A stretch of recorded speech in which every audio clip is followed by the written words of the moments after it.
வண்டிக்கார வயிறு வேற உனக்கு பொன்னால பூநூலா ஒன்பதிட்டு தாவடம்மா வெள்ளையான பூநூல் உனக்கு வெட்டலத்தான் தாவடம்மா தங்கத்தால பூநூலா தங்கத்தால உனக்கு தனி வயிற தாவடம்மா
கைலாச வாசலில் ஆமையா ஆண்டவனாகிய சாட்சாடி சிவபெருமானோடு ஆமா யானை தோல் போர்வையும் புலித்தோல் ஆசனங்களோடு சக்தியோடு ஆண்டவன் கையிலே கொலுவிருந்து வருகின்றார்.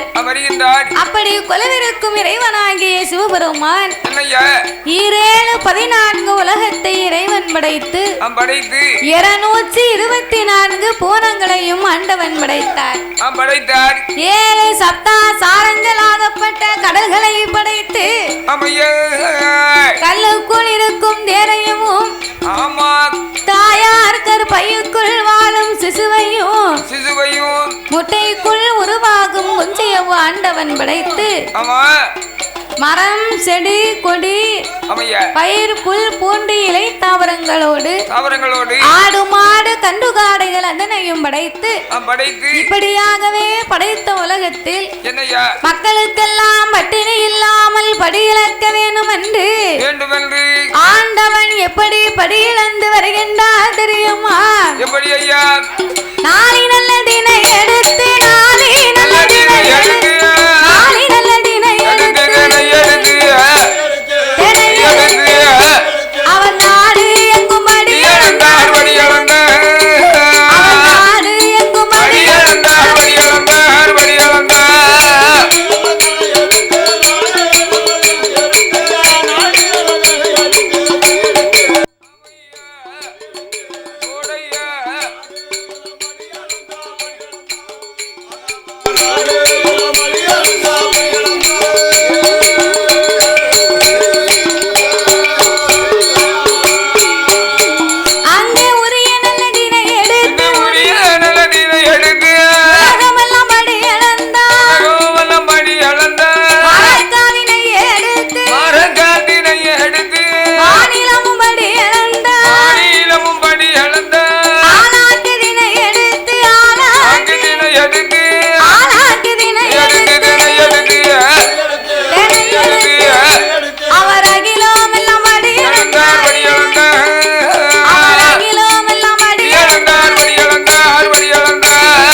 படைத்த மனுக்களுக்கெல்லாம் பட்டினி இல்லாமலே படியிழந்து வரும்போது கைலாச மலையிலே கண்ணன் தங்கையாகப்பட்ட அந்த பார்வதா தேவி ஆண்டவன் சிவபெருமான் எப்போது வருவார் என்று சொல்லி தங்க தாம்பூலத்திலே பாரிச்சாத மலர்களை வைத்து கெண்டியிலே ஜலம் எடுத்து கிருபை உள்ள பகவானுக்கு பாத பூஜை முடித்தால் அவள் பணிவிடைகளை செய்தார்.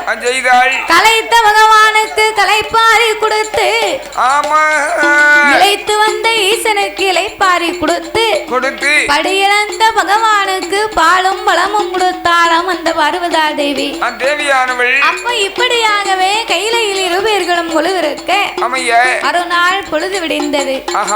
அப்போ பகவானை அழைத்த பார்வதி ஆண்டவா நீங்க உலகமெல்லாம் வழியிழக்க போறீங்க. அப்படி உலகமெல்லாம் வழியிழக்க போகும்போது இந்த உலகத்திலே உள்ள மக்கள் எல்லாம் யாரை வணங்கி வருகிறார்கள்?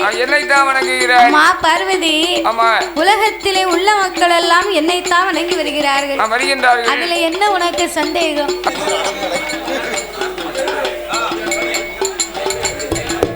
மைக் எடுக்கிறதுக்கு தொக்கு எடுக்க கூட்டு போகணும் பார்த்துக்க. நீங்க உலகத்து மக்களை எல்லாம் நீங்கள் படைத்து காத்து ரசித்து வந்தாலும் எனக்கு தெரியாமல் யாரோ இரு பேர்களை நீங்கள் வணங்கி வருகின்றீர்கள். அவங்க 2 பேரும் யாரு? ஏன் அவர்களை நீங்கள் வணங்க வேண்டும்?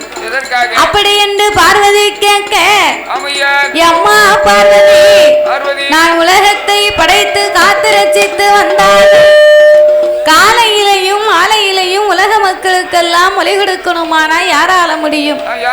காலையிலே தோன்றும் கதிரவன், மாலையிலே தோன்றும் சந்திரன். சந்திரனும் சூரியனும் இல்லையானா சகல உலகத்துக்கு ஒளி கிடைக்காதம்மா. அதனாலே என் வலது கண்ணை சூரியனாகவும் ஆண்டவனார் இடது கண்ணை சந்திரனாகவும் நான் வணங்கி வருகிறேன். அப்படி என்று ஆண்டவன் சொன்ன போது இதனையே நாமல் பரிசோதித்து பார்க்க வேணும் என்று அந்த ஆதிபராசக்தி அம்பிகை அங்கையர் கண்ணி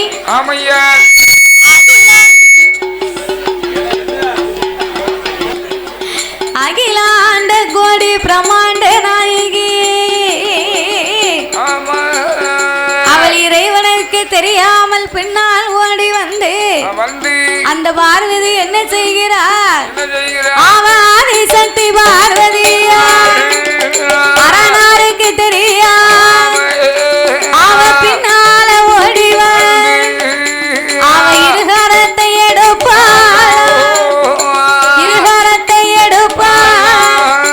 அவ ஈசன் கண்ண பொத்துவா.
பரிசோதிக்க இறைவனுக்கு தெரியாமல் பின்னால் ஓடி வந்து இரு கரம் எடுத்தா இறைவனின் திருக்கண்களை மறைத்தா.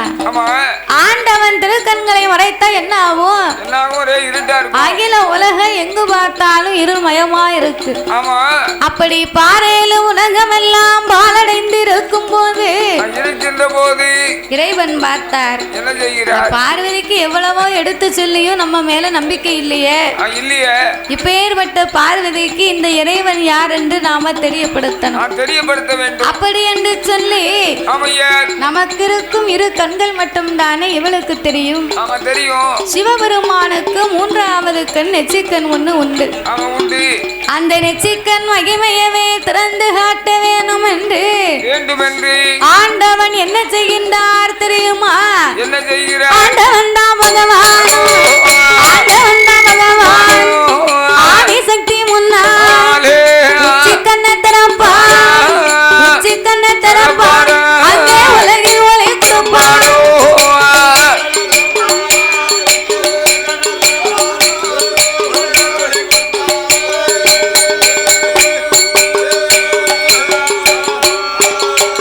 சாமி உச்சி கண்ண திறப்பா, உலகில் ஒளி கொடுப்பார்.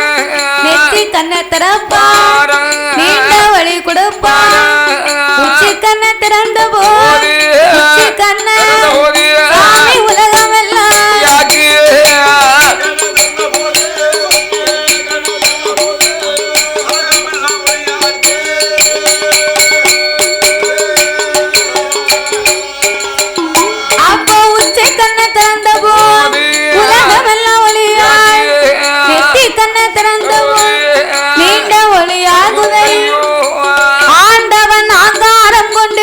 உச்சி கண்ணை திறந்த மகிமையினாலே அதிலே இருந்த அக்கினி பொறிகள் பறந்து அகில உலகம் எங்கு பார்த்தாலும் ஒரே ஒளிமயமா தெரியுது.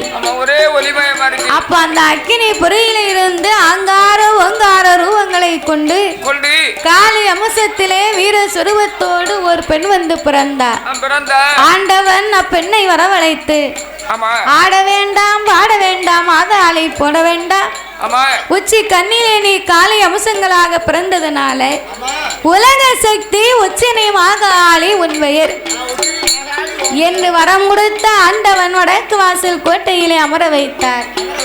அப்ப வரம் கொடுத்து வடக்கு வாசல் கோட்டையிலே அமர வைக்க இந்த இறைவனாகப்பட்ட சிவபெருமானுக்கு அந்த அக்கினியின் வெக்கை தாங்காம அங்கமெல்லாம் வியர்த்து ஆவி தணலாகி கடவுளுடைய வேர்வை காட்டாச்சு வெள்ளமாகவே கரை புரண்டு ஓடுகிறது. அப்ப காட்டாச்சு வெள்ளமா கரை புரண்டு போனா இது பூலோகத்துக்கு போனா பூலோகமே அழிந்து போகும். அதனால தன் 1008 சடாமுடியிலே ஓர் முடியை உழைத்து அதையே தன் அங்கமெல்லாம் துவட்டி ஆண்டவன் ஒரு கொண்டை கட்டாகவே கட்டினார். அப்பவும் அதிலிருந்து வேர்வை துளி நிக்கல.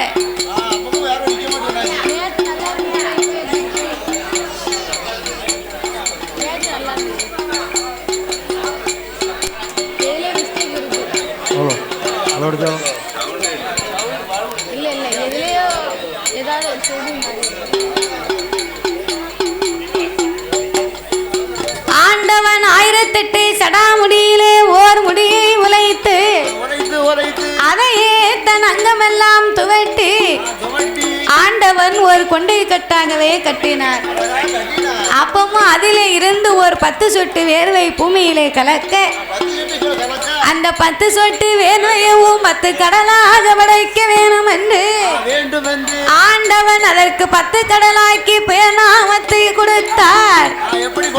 சாமி உங்கம் சம்பாதீவு கப்பா உங்க சமாதீவு கப்பா ஒன்றாங்கடல் ஒரு கடலா கங்கைய சந்தீவு கப்பா கருப்பு கடல் இரண்டாங்கடல் மூணாங்கடல் மோர்கடலா நாலாங்கடல் நல்ல தண்ணி அங்க ஐந்தாங்கடல் அலைங்கடலா ஆறாங்கடல் ஆழக்கடல் ஏழாங்கடல் எண்ணெய் கடல் எட்டாங்கடல் திட்டு கடல் அங்கே 9ஆம் கடல் ஓவிய பெருங்கடலா 10ஆம் கடல் பார்க்கடலா 10ஆம் கடல் பார்க்கடலா அங்கே பாங்குடனை அமைந்து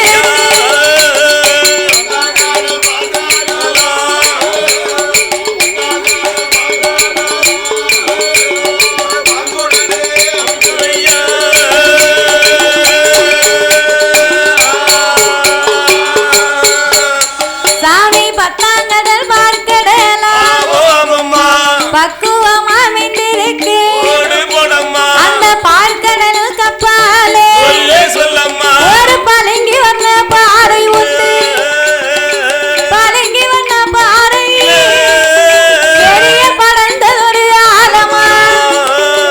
அந்த ஆலமரம் அடியது காற்றடித்து மணல் குமித்து கரையான் விட்டு வளர்ந்திருக்கு. வாங்கி வெள்ள வளர்ந்த புத்து 1000 வாசல் உண்டு. தங்க புத்து வெள்ளி புத்து தானாக வளர்ந்த புத்து மாணிக்க புத்துக்குள்ள மாணிக்க புத்துக்குள்ள அங்க யாரெல்லாம் வாழ்ந்துவாரா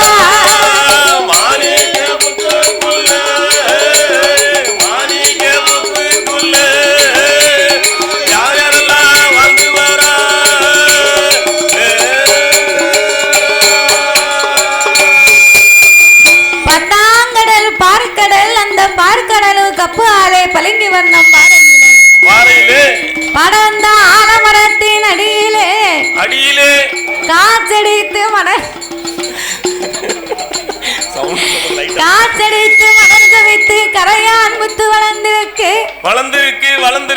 ஓங்கி வளர்ந்த புத்து 1000 வாசல் உண்டு தங்க புத்து வெள்ளி புத்து தானாக வளர்ந்த அந்த மாணிக்க புத்துக்குள்ளே யார் யாரெல்லாம் வாழ்ந்து வருகின்றார்கள் அங்கே சென்னாக கண்ணாடி விரசுகளா அங்கே எல்லாத்துக்கும் ராஜாராய் அவர் தான் நாகராஜ நாயகன்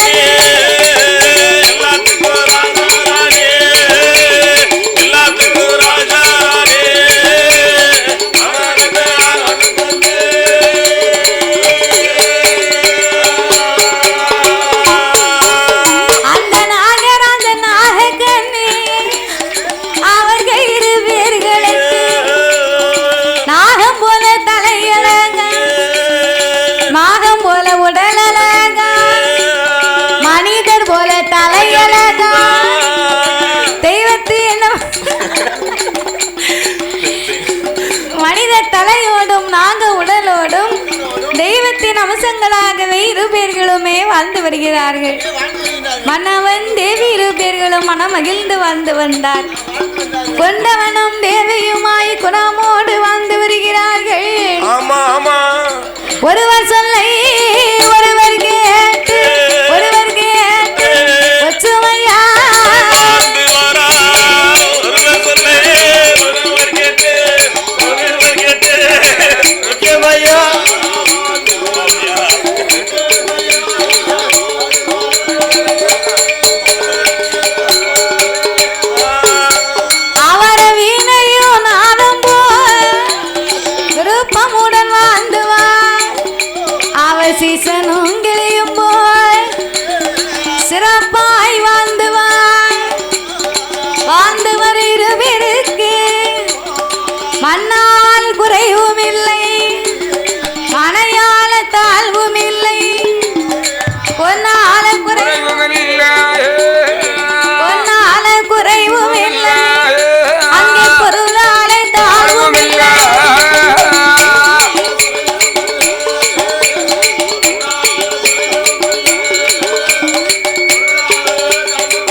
பாக்கியங்கள் எல்லாமே நிறைந்திருக்கு. ஆடு மாடு அடுக்குமத்தை வீடுகள் சொத்து சுகத்தோடு செல்வமாக வாழ்ந்து வந்தாலும் வாழ்ந்து வரக்கூடிய அந்த நாகராஜனுக்கும் நாகக்கண்ணிக்கும் ஒரு மனிதனுடைய வாழ்விலே எத்தனைதான் செல்வங்கள் எல்லாம் நிறைந்திருந்தாலும் செல்வத்திலே சிறந்த செல்வம் என்ன செல்வம்? கொண்டாடி செல்வம். பெண்டாட்டி இல்லைன்னா வீடா இருக்குமா? அதாவது பெண்டாட்டி இருந்தா தான் வீட்டுக்கு போனா 3 தரமும் சாப்பாடு கிடைக்கும். அவன் நம்மளை வந்து எங்க போனியே அது போனியே நம்மளை அரவணைத்து நம்மகிட்ட அன்பா பேசுவா. பெண்டாட்டி இல்லைன்னு சொன்னா தெருவெல்லாம் போய் நின்று கறிக்கை சட்டியுமா அடையணும். ஆமா அதேதான். செல்வத்திலே சிறந்த செல்வம் அதல்ல. வேற என்னது? சொத்துக்கெல்லாம் பெரிய சொத்து குழந்தையா சொத்து. இப்பதான் செல்வத்திலே சிறந்த செல்வம் பொண்டாட்டினாரு. ஆமா இப்ப சொத்துக்கெல்லாம் பெரிய சொத்து குழந்தையா சொத்துங்காரு. ஆமா அவருக்கு உங்களுக்கு பிடிக்கல. யாருதான் வேணும்? அதானே ஐயாவுக்கு பொண்டாட்டி பிடிக்காட்டி வேணுமா குழந்தையா வேணுமா ஐயா? ஒண்ணுமே வேண்டாம், போய்கிட்டே இருக்கட்டும். அவர் வந்து சண்டைக்கு வர்றாரு. சரி, அதாவது குழந்தையான்னு சொன்ன, அதாவது நமக்கு குழந்தை மாதிரி நம்ம எடுத்து தோல்ல போட்டு குழந்தையால வளர்த்ததுனாலதான் குழந்தையா. ஆமா என்ன சரி அப்படி சொன்னாங்க. சரிதானே? அதேதான் பேசுவாங்கல்ல. சரி அப்ப இந்த நாகராஜனுக்கும் நாகக்கண்ணிக்கும் ஆமையா எல்லா செல்வங்களும் இருந்த போதும் இருந்துட்டாலும் இரு பேர்களுக்கும் ஏந்தும் குழந்தை இல்லாமல் ஆமையா அந்த நாகராஜனை அழைத்த நாகக்கண்ணி என்ன சொல்லுகிறார்? அவள் பிள்ளை இல்லா கவலையே பெருங்கவலையாகி ஆமையா மாதலை இல்லா கவலை மனக்கவலையாகி ஆகி குழந்தை இல்லா கவலையே கொடுங்கவலையாகி ஆமையா அந்த நாகக்கண்ணி பெண்கொடியாள் என்ன செய்கிறாள்? நாகராஜனை அழைத்து அழைத்து என்க